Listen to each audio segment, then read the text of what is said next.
Бейнероликтің демеушісі One X компаниясы жоғары кайфтер, жедел төлемдер және оперативті қызмет көрсету орталығы тек сол жерде. One X сілтемесі төменде.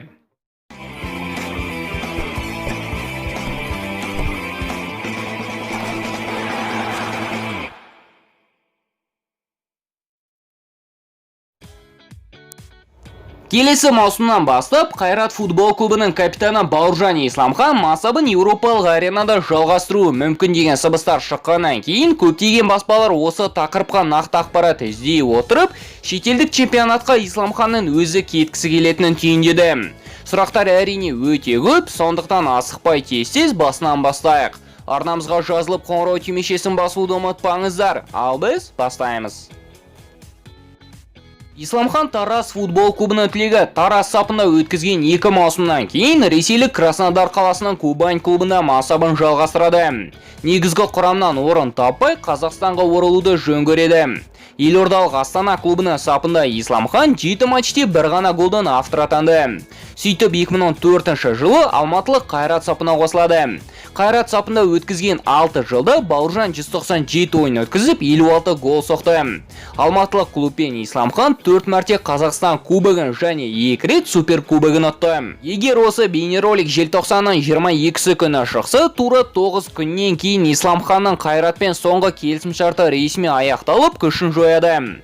Маусым барысында Исламхан басшылықтан келген бірнеше ұсыныстан бас тартты.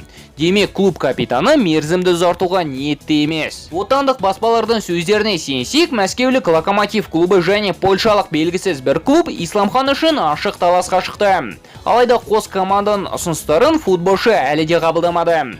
Сыбыстарға сенсек, Локомотивте белгісіз польшалық клубты Исламханға қазіргі жалақысынан 2 есе төмен айлық ұсынуда.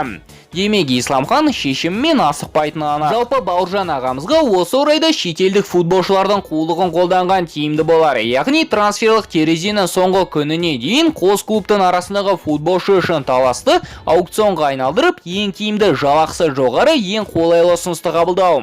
Алайда Реалға трансферлік терезенің соңғы күні ауысамын деген Давид Де Геаның оқиғасы сияқты жағдай орын алмаса болды. Жеке футболшы үшін жалақысының көптігі маңызды деген критериялардың соңғысы болар. Біріншісі әрине адаптация, жаңа клубтың философиясына үйренсіп, негізгі құрамнан орын тауып, өз футболыңды ойната білу.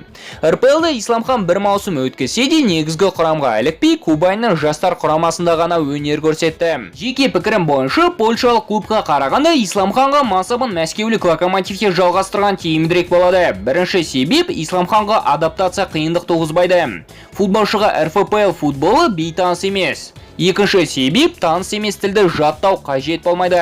Локомотивтің басшылығы да бас бапкері Юрий Семин де орыс тілінде сөйлейді. Үшінші және негізгі себеп әрине Ресей бізге көршілес мемлекет болғандықтан Ресейдегі футболдан хабары бар азаматтардың барлығы Бауыржан Исламхан кім және қандай футболшы екенін жақсы біледі. Сол себепті 26 жастағы ойыншыға өзінің кім екенін дәлелдеу қажет болмайды.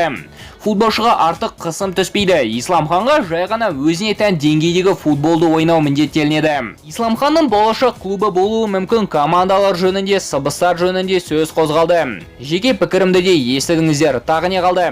Ұмытып барамын. Исламханға жалпы Қайраттан КПЛ-дан кету керек па? Исландия ұлттық құрамасының бас бапкері де көптеген басқа футбол сарапшылары бір емес бірнеше рет Исламхан КПЛ-да не істеп жүр, неліктен еуропалық клубтарда ойнамайды деп аса таңдануда болды.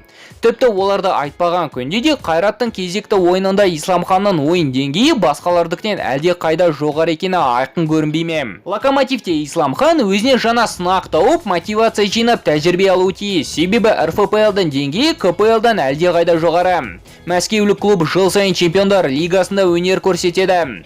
Қаракөздеріміз ең үздік футбол турниріне ойнаса, барша қазақ халқы үшін үлкен бақыт емес пе?